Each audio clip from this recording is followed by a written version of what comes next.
computer.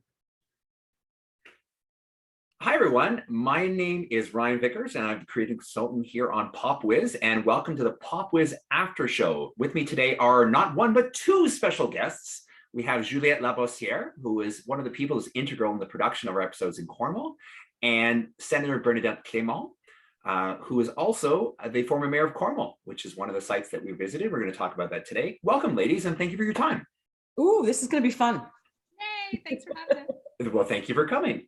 Juliette, I'm going to start with you. How does a production like Pop Whiz end up in a town such as Cornwall? So what kind of things, we've talked to a lot of contestants on the after show, but we haven't talked to too many people behind the scenes, not with our production company, but on the hit the ground running, I guess you could say. Juliette, what did you end up doing to make sure the show could be in Cornwall? I think what's fabulous about Cornwall is connections. And I'm privileged to be in a position with my work that has lots of connections. And so getting a show like this to Cornwall is all about those connections, right?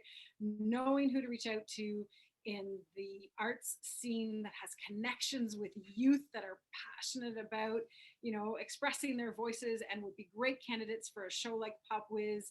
It's connections with city employees that know how to get the right permits and the right accessibility and know the right sites that we could set up so that this show visually looks great on TV. And so I'm just really lucky to have those connections and connections to you as well, Ryan. So I was able to just put all those little pieces of the puzzle together so that it could work out. In full disclosure, Juliette and I have known each other for the better part of 20 years, having worked at a little place called Upper Canada Village back in the day together. And we've always stayed in touch. And you're right, it's about connections. And we saw that as well. One of our episodes, we had to move to an alternate location in Cornwall, and that's perfectly fine.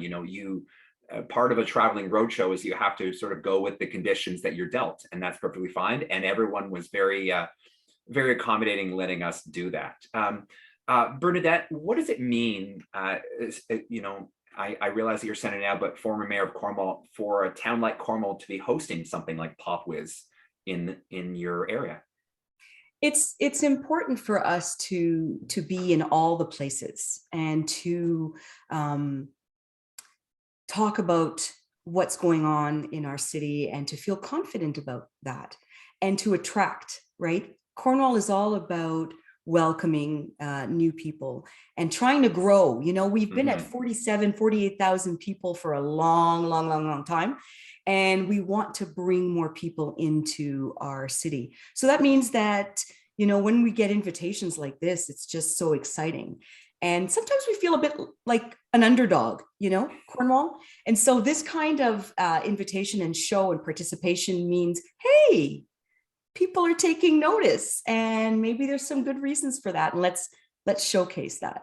And also, we really like to have fun, Ryan. I can tell. Very big deal in Cornwall, and it's a good thing for our health, the health of our community, our mental health. So yeah, when you call, we say yes. And we really had fun with the contestants in Cornwall that we had, and not only from Cornwall, but we had people drive in. I know we had people come in from Embrun, which is a better part of an hour, down from Ottawa, and I believe we had someone come in from Montreal area, Dorval as well. So it's very flattering for us to be able to bring it to all ends of the province that we did. So I guess question to both of you. So on our show, we put contestants into the quiz cube and we ask them pop culture questions. If we asked you questions, I'm not going to do that right now. I'm not putting anyone on the spot. How do you think you would do in an episode? Would you make it out of round one? Would you make it to the final? Do you think you'd be the winner? And you can use your pop culture skills of things gone by or current pop culture. I wouldn't make it to the last round. I have to admit, we've been watching the shows with my two boys at home. And as much as I didn't think that they would have been ready for the show, they're answering the questions better than I am. So I think that I've always been really good with understanding what's going on and pulling things apart, but have no capacity to memorize those little bitty bits of information that would make me successful on a show like yours. Well, and it's tough too, because what people at home don't necessarily realize is that when you see the show as it airs, that's literally the 3 or 4 seconds they get to answer that question, and then they're getting another question. So one of the difficult things for some players was that they had to just realize, okay, I missed that one, but I better keep going. I would do terribly. Terribly. But I would make a show of it, because you smile, you go with it, and you laugh. But I'm a politics nerd, so I can, if the questions are on politics and stuff like that, yeah, maybe I could compete. But everything else is just, yeah, well, I don't know. More pressure than me, just saying. Well, and that's the thing too, that we always encourage the contestants to come and have fun first. It's I had the pleasure of doing I called the contestant briefing before we started taping on each day. And when I would mention about money at the end, there was at least 1 or 2 contestants each day who got those like dollar signs, like Scrooge McDuck in their eyes. And I said, go out and have a fun time, because we want you to have a positive time. You get one of the jazzy t-shirts, we made sure they're well fed and taken care of. And if you win some money, great. If you don't, that's okay.